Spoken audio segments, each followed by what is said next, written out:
Stats versus SuperNova. How did I miss that? I kind of remember versus being Frost. I don't know, man. You're making me feel like really like a goldfish right now. Starting to the top right of Frost, we have SuperNova, our Terran player in red. And starting to the top left with it is his map choice. The Protoss player, it is Stats.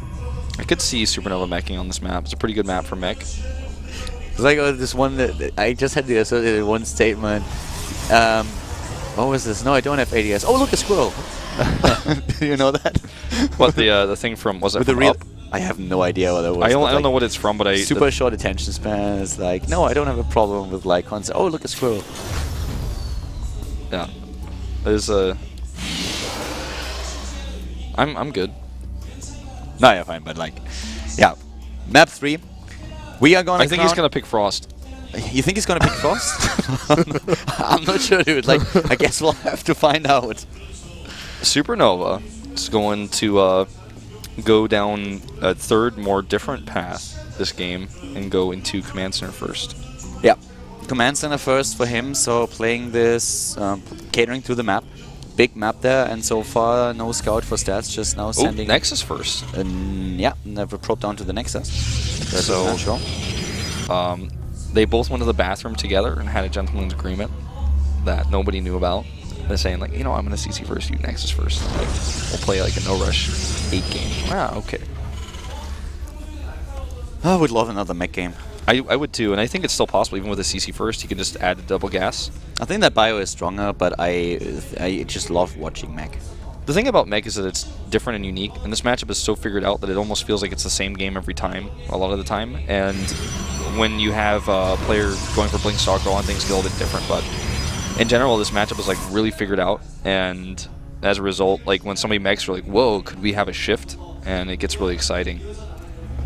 But only one gas taken so far.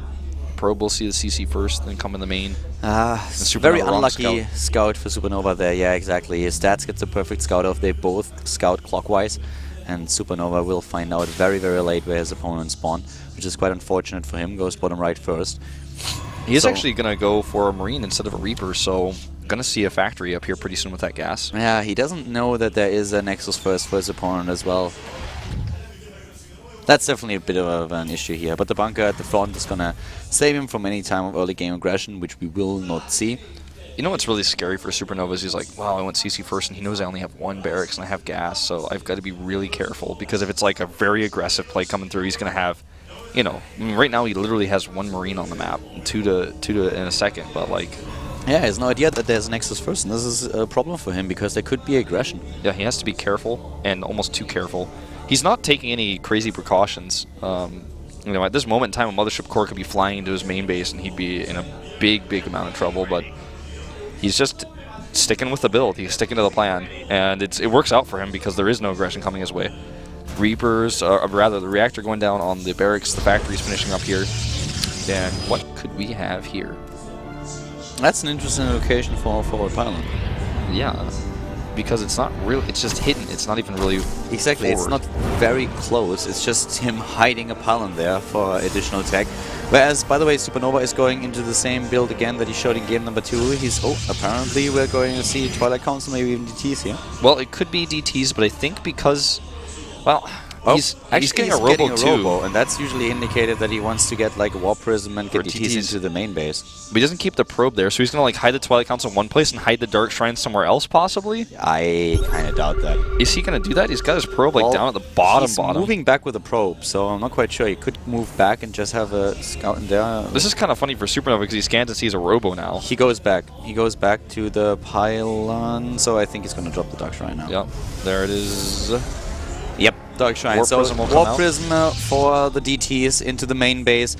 And SuperNova at the same time is trying to make his Widow Mine drop work, and he's going into an armory. We're going to see mech. He also cut Marine production for quite some time here, just because he wants to keep his economy going, not because he's not going to make any more Marines, because if he did that, he'd possibly lose the game because of it. But he doesn't have any detection. He doesn't have an engineering bay, because he wants to, you know, avoid that. One bunker here is not going to be enough. Widow Mines without detection don't fire. They're not spider mines. And if he doesn't realize this is happening, it could actually cost him the game. He needs to identify this, and he's not going to have any opportunity to. Could make a Raven. Yeah. Actually, is he going to do it? I don't think he's. I think he's going to make a Banshee, but he could make a Raven, and he does. Oh wow, he's going to get Raven. It. Nice. And that is really that's a game changer, call. man. That definitely is. If not for the Raven, he would probably lose this game or at least get far behind. But right now he has a Widowmine drop that was not scouted yet. Oh, gets two immediately. Has another one in the main base. And since a Warp Prism was made out of that robotics instead of an observer, he still doesn't have detection. Only one. But still, he's dropping here at the natural now with the submarines. Nice, good job. And the Raven will be out just in time. Stats is banking a lot of hopes on the DT tech now, and the Raven will shut him down right away. There comes the Warp Prism, so far unscouted. Yeah, this is not going to get anything done. Yeah, SuperNova is going to get another probe kill here. Oh my god! Oh my god! Oh my god! Oh my god! Oh! Oh wow, that was really scary there. What a tease, man. DT gets taken out. I don't even know how many kills it got. Looks like it forced at least an SV pull. Yeah, I think he killed one SV and that's it. Is the second Widowmine still in the main base? He took that out, right? The Widowmines are gone. I don't think that he got on the unit tab. They're both gone, so yeah. Yeah, I don't think he killed it. He got a second shot off with this one. I don't think so. But yeah, now we have the Stargates being built. Once again, the composition one. Second Twilight Council? Yeah, that's... I mean, maybe he thinks that his Twilight Council is going to die down there anyway, so he wants to be safe, but it's an interesting choice to make to build that. But maybe that's really what he wants to do, but he just wants to be safe and is like, okay, you're going to find that and take that out anyways. Okay, Raven not useful against Zealot drops, though. I mean, it's useful because he can drop an auto turret, and that's helpful, but it's not the answer. But he's quick enough to react. I don't think we're going to see carriers this time, no joke, because he doesn't have 3 bases. He can't afford it. Yeah. I really want to know if the Twilight Council is on purpose, because he says like, yep, you're going to probably kill my other Twilight Council and I don't want to risk losing the Blink upgrade. To be honest, I don't think so. Or if he just like has his, is in autopilot. I think it's an autopilot, because if there was an attack to go over there, that would be crazy with the composition he's already scouted for SuperNova. Oh, I love this ninja This base. is awesome. And this could be the way he gets into Carrier's Scouter, and he's actually starting the Fleet Beacon here. I love what Stats is doing with that base at the bottom right. I really like this. And taking a risk there, and why not? He's also checking around the map just to make sure SuperNova doesn't have a third, because SuperNova doesn't have a third, and he doesn't, and he stays on 2 base for too long. The carriers, especially if hidden, SuperNova is probably not going to see these this time. I think we're going to see carriers again. Yeah, and this time I'm very serious about it. No, like he used it in game number 1. It worked really well for him, and why wouldn't he do it right now? The carriers worked out really well. It is going to be scouted though by this Hellbat drop. What happened there? Oh, that was a siege tank shot. I was like, oh my god, the Zealots suddenly got explosives. They have grenades, guys. Fire in the hole. Carriers on the way. Carriers in production tab right now. Yeah, and here comes the drop. But so he far he doesn't. Yeah, he scans. He sees him. He sees triple Stargate. He knows what's coming. He needs another starport. Yes, he does. And he needs to make sure he keeps his Vikings together this time and doesn't overcommit. He has a pretty late third, too. And I don't think... Double expand for him, Thors and Vikings. He doesn't identify as well that there's a third base at the bottom right. There's not any reason to believe that he should be concerned about something like that. These Hellbats could do a lot of damage. Only a few kills, actually, compared to what they could have done. That's still decent. But they still steal mining time. That's one thing. Oh, they are getting really close to those. Phoenix could help out. Yep. Yeah, Phoenix helps out, lifts, and down the Hellbat goes. But right now, we have still an unscouted third base at the bottom. Not really a full saturation, but the gas is taken, so that helps him a lot. I am very surprised that we do not see a second starport. On the other hand, he is still on 2 bases, so he doesn't really have the income to support that. Yeah, he just dropped 800 minerals into those CCs as well that he's not using yet. That Raven will help with point defense drone for about 0.75 seconds against the damage output of these carriers. Graviton Catapult being researched right now. And he's going to have, I think, 4 carriers. I think that he already had 1 out before these 3 were started. 3 or 4 out really quickly here, regardless. And he's going to have +1. Something that these Vikings already have, and they're about to have +2. Yeah, carriers are here, and we have not a lot of economy. SuperNova is starting to be in a bit of trouble here. He gets the Viking count out, but he needs a third base and needs it really fast. He's getting out 2 at a time. Stats actually takes another hidden base. Yep. And I like this because against Mech, the army is so slow. If he goes down there to attack that, then Stats can just counterattack with his carriers by close air spawns and harass. The Thors here are really critical as well because they do so much damage to the interceptors, and they have +2 attack. This is going to get an awesome. This is going to become an awesome game. I mean, we are 15 minutes in. We didn't see a lot of aggression yet. We saw a bit of harass from both players, but I really hope that this is going to be a long game because it would be epic. We're going to see so many good fights here. The carriers on this map as well will be able to hover up on that high ground and do harassment until the Vikings get over there. But against Thors, he's going to be in a pretty nice spot. Mothership Core always ready for the recall, so if he gets into a tight spot here, he can just save his carriers. Yeah. Carriers are moving in. We already have 8 Vikings, and that's enough to deal with those, especially since we have a bit of Thor support too. He's a bit timid though. Yeah, he wants to wait for a few more, but there are actually not a lot of carriers. 3, he can definitely deal with them. Yeah, and here come the Vikings now. He's forced to lift here, will kill a refinery. Going to be a recall here. DT is going for the harass over here. This is looking like an epic TVP, man. Really nice splitting here as well. The siege tanks doing all that friendly fire though on the same time at the same time. 4 Thors now, 10 Vikings. 3 bases mining, a 4th coming in, but Stats has 4 bases. The 2 bases to the bottom right are so important for him right now. And SuperNova still doesn't know about them, but he must know that there is something going on the map. Only gas is taking. I like the decision here. Well done. I feel like almost like that SuperNova is feeling like, okay, you're on 3 bases. He probably thinks the normal third is taken because he hasn't checked for that. Whoa. I like that. That is so funny.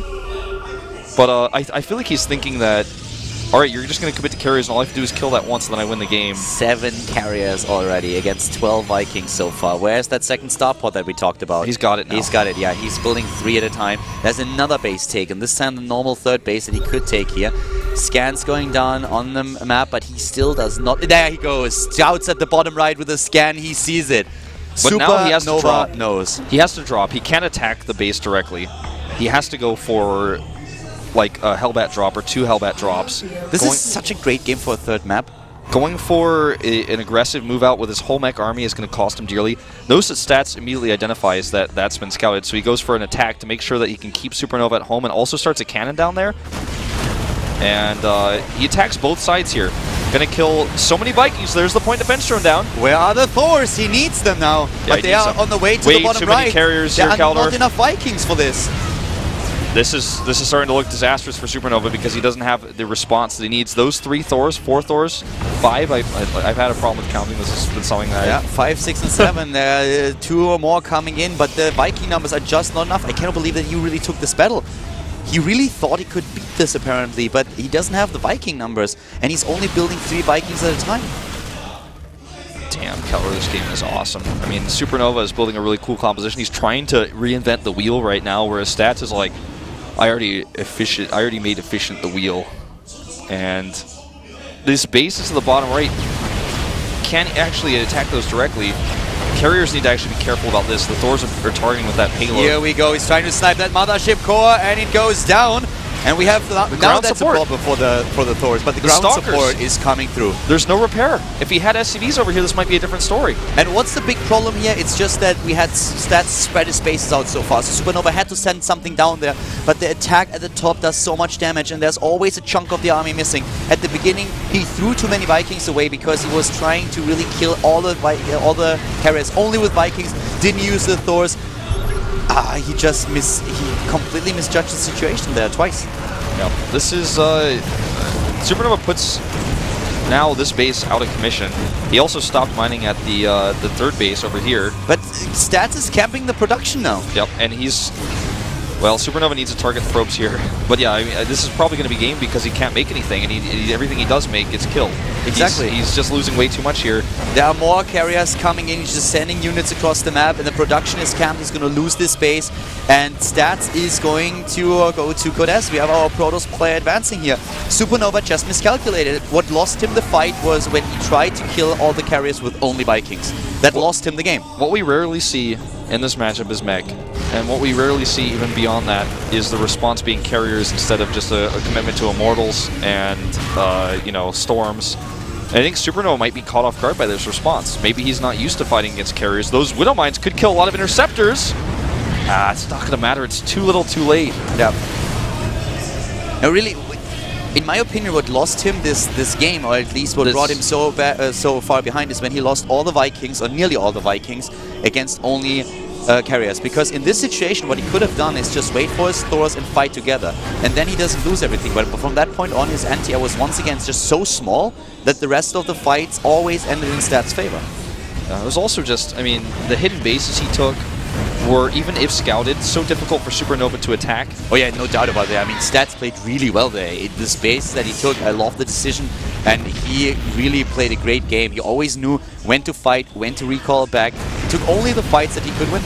These two players have given us one of the most unique Terran versus Protoss series that we will see until we see SuperNova play again, because nobody else is doing this. SuperNova's attempting it, and Stats has clearly figured out how to deal with this. Super entertaining game, and I mean, those carriers, they are going nuts here. Yeah, that's going to be the end of it. SuperNova's down to now 16 Harvesters, 2 Army Supply. I don't even know what the Army Supply is, because there's nothing on the unit tab that says he has Army. I think, yeah. I don't even know that's a bug.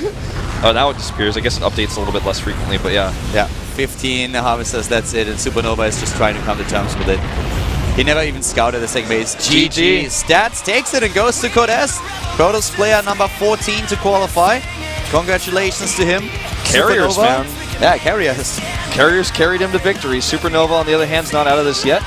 Yep. But Terran fans everywhere are hoping that he can take out whoever wins the 2 losers, Coca or the best. And to be honest, I think he can. You know, both of those players, he already beat Coca, crushed him, and the best hasn't shown us, well, the best games today. But congratulations to the Stats. Takes the first place spot in the group, and with spectacular fashion, really smart play, hiding bases. It's not even about hiding them, it's just taking far away bases that happen to not be scouted, and the carrier transition, clearly, something that SuperNova didn't respect. I mean, I was talking about the decision to fight the Vikings with the Thors, but why did he do that? Because the rest of the army was on the way to the bottom right, so that was a very conscious decision by Stats to build bases that are so spread out, so that it is very difficult for a mech player to really attack those. There's not a lot that you can do. If you just send over 3 Hellions, then there's a warp in at the base and you can defend against it. But the Thors being out of position, he had to fight with the Vikings. So that was well done here by Stats. Goes to Code S now, and we are going into a break. And then we have our losers match between Coca and the best, SuperNova, waiting in the constellation match already. So guys, we're going to see you in a few with our losers match here at the GSL Code A. Stay tuned.